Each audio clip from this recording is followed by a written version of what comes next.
नमस्कार. स्पर्धा परीक्षांच्या जगात मराठी व्याकरण हा एक असा विषय आहे जिथे सोपे वाटणारे प्रश्नही कधी-कधी आपल्याला अडचणीत आणतात. आणि त्यातल्या त्यात वाक्यप्रकार हा टॉपिक. अनेकांना वाटतं की हे खूप सोपं आहे, पण परीक्षक इथेच असे काही गुगली टाकतात की आपली विकेट पडते. तर आज आपण फक्त नियम नाही शिकणार, तर आपण थेट परीक्षकाच्या मनात डोकावून बघणार आहोत. ते प्रश्न कसे बनवतात आणि आपण त्यांना कसं मात द्यायचं हेच आज आपण समजून घेणार आहोत. असं होतं ना बऱ्याचदा, सगळा अभ्यास झालेला असतो, नियम तोंडपाठ असतात, पण परीक्षेच्या हॉलमध्ये प्रश्न बघितला की सगळा गोंधळ उडतो. होकारार्थीचं नकारार्थी करताना अर्थच बदलून जातो. प्रश्नार्थक वाक्यामागचा नेमका भाव काय आहे हेच कळत नाही आणि बघता बघता हातचा मार्क निघून जातो. जर आपल्यासोबतही असंच काहीसं होत असेल तर मग हा संपूर्ण आढावा खास आपल्यासाठीच आहे. चला तर बघूया आजचा आपला रोडमॅप काय आहे. आपण अगदी बेसिकपासून सुरुवात करणार आहोत.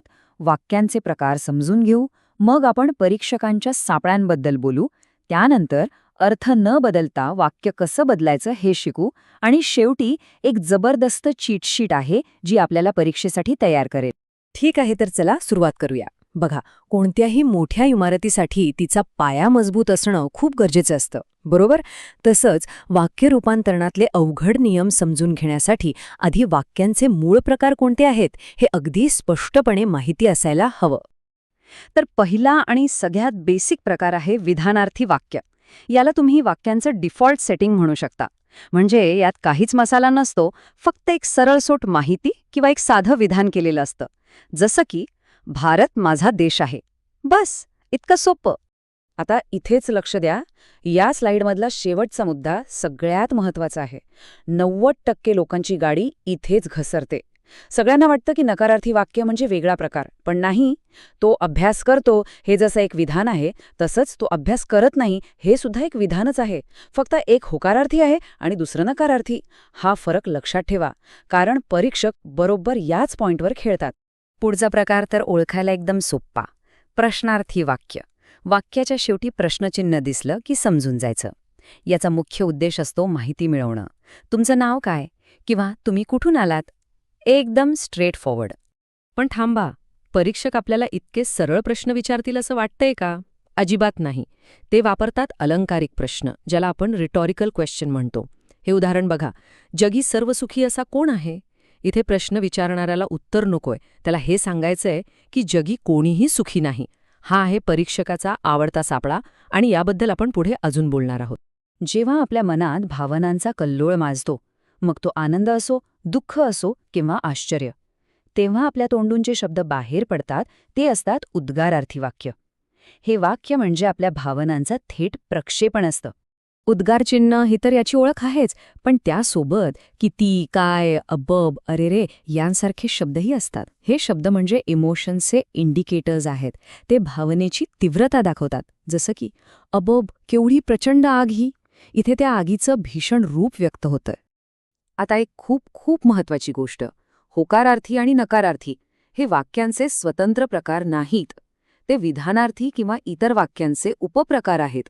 पण परीक्षेसाठी त्यांची ही जी टेक्निकल नावं आहेत ना, होकारार्थीला करणरूपी आणि नकारार्थीला अकर्णरूपी, ही पाठच पाहिजेत, कारण इथेच खरा खेळ सुरू होतो. चला, आता थिअरी बाज झाली, आता थेट मैदानात उतरूया. आपण बघूया की परीक्षक आपल्याला कुठे आणि कसं अडवण्याचा प्रयत्न करतात. त्यांचे मुख्य सापळे कोणते आहेत ते समजून घेऊ. इथून पुढे खरी मजा येणार आहे. हा बघा, सापळा नंबर 1, जडजंबाळ शब्दांचा वापर. आपल्याला गोंधळात टाकायला परीक्षक मुद्दाम होकारार्थी नकारार्थी हे सोपे शब्द वापरत नाहीत. ते वापरतात करणरूपी अकरणरूपी.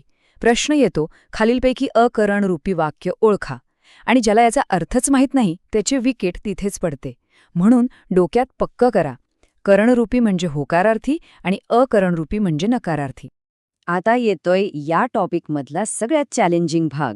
इथे फक्त वाक्याचा प्रकार नाही बदलायचा, तर त्याचा मूळ अर्थ जसाच्या तसा ठेवायचा आहे. ही एक तारेवरची कसरत आहे, पण काळजी करू नका. यासाठी एक सोप्पा फुल प्रूफ नियम आहे. ह्याला मी म्हणतो अँटोनिम रूल, म्हणजे विरुद्धार्थी शब्दांचा नियम.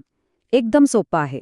होकारार्थी वाक्याचं नकारार्थी करताना वाक्यातला मुख्य शब्द म्हणजे विशेषण, त्याचा विरुद्धार्थी शब्द घ्यायचा आणि वाक्याच्या शेवटी नाही किंवा नव्हे लावायचं. बस, ह्या 3 स्टेप्स फॉलो केल्या की उत्तर कधीच चुकणार नाही. हे उदाहरण बघितलं की सगळं एकदम क्लिअर होईल. मूळ वाक्य आहे, 500 रुपये ही मोठी रक्कम आहे. आता जर आपण सरळ मोठी रक्कम नाही असं केलं तर वाक्याचा अर्थच उलट झाला. हे चुकीचं आहे. पण जर आपण मोठी या शब्दाचा विरुद्धार्थी शब्द लहान वापरला आणि वाक्य बनवलं की 500 रुपये ही काही लहान रक्कम नव्हे, तर बघा, वाक्याचा प्रकार बदलला पण अर्थ तोच राहिला. परीक्षकाला हेच अपेक्षित असतं. आता आपण त्या 2 प्रकारांकडे वळूया, जे दिसतात साधे पण असतात भलतेच चलाक. प्रश्नार्थक आणि उद्गारार्थी वाक्य यांच्या आत अर्थाच्या अनेक छटा लपलेल्या असतात आणि परीक्षक बरोबर त्याचाच फायदा घेतात. चला, हे गूढ उकलून काढूया.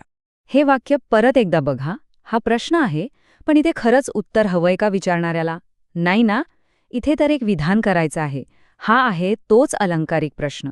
जरा विचार करा, या प्रश्नाचं अपेक्षित उत्तर काय असेल? अगदी बरोबर. या प्रश्नातच त्याचं उत्तर दडलेलं आहे. जगी सर्व सुखी असा कोण आहे याचा सरळ सरळ अर्थ होतो, जगी सर्व सुखी असा कोणीही नाही. म्हणजे बघा, एक होकारार्थी दिसणारा प्रश्न प्रत्यक्षात एक नकारार्थी विधान करून जातो. हीच ती ट्रिक आहे जी आपल्याला ओळखायची आहे. आत्ता बघा उलटा खेळ. प्रश्नच जर निगेटिव्ह असेल तर अपमान केल्यास कुणाला राग येत नाही. हा एक नकारार्थी प्रश्न आहे. पण याचा आतला अर्थ काय आहे? याचा अर्थ आहे की अपमान केल्यास प्रत्येकाला राग येतोच. म्हणजे एक नकारार्थी प्रश्न एक होकारार्थी विधान सुचवतो.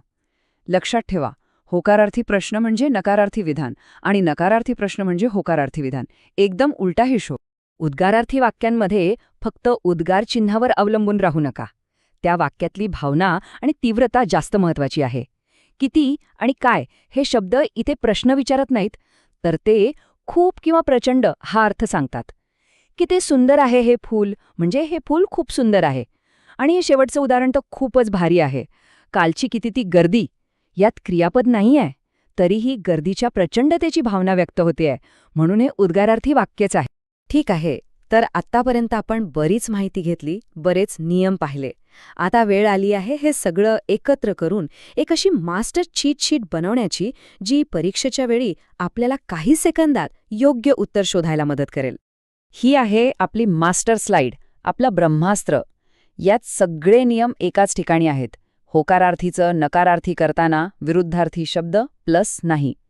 होकारार्थी प्रश्नाचं रूपांतर नकारार्थी विधानात होतं, नकारार्थी प्रश्नाचं रूपांतर होकारार्थी विधानात होतं आणि उद्गारार्थी वाक्याचं विधानार्थी करताना किती किंवा काय काढून टाकायचं आणि खूप किंवा प्रचंड वापरायचं. बस, परीक्षेच्या आधी फक्त यावर एक नजर टाकली तरी सगळी रिव्हिजन होऊन जाईल. आणि ही आहे आजची फायनल प्रो टिप. जर त्या टेक्निकल शब्दांमुळे सगळा गोंधळ होत असेल तर ही युक्ती वापरा. प्रश्नात करणरूपी शब्द दिसला की पर्यायांमध्ये सरळ होकारार्थी वाक्य शोधा. आणि जर अकरणरूपी शब्द दिसला तर डोळे झाकून नाही, नको, नव्हे असलेलं नकारार्थी वाक्य शोधा. अर्धी लढाई आपण तिथेच जिंकतो. तर मग आता कसं वाटतंय? या संपूर्ण विश्लेषणानंतर आपल्याला फक्त नियम माहीत नाहीत, तर परीक्षकाची मानसिकता काय असते हेही आता माहीत आहे. सापळे कुठे आहेत आणि त्यांना टाळायचं कसं हेही आपल्याला कळलं आहे. आता आपण फक्त प्रश्नांची उत्तरे देणार नाहीत, तर प्रश्नाच्या मागे लपलेला हेतू समजून घेऊन उत्तर द्याल. आता सांगा, आहोत की नाही आपण परीक्षकाच्या एक पाऊल पुढे?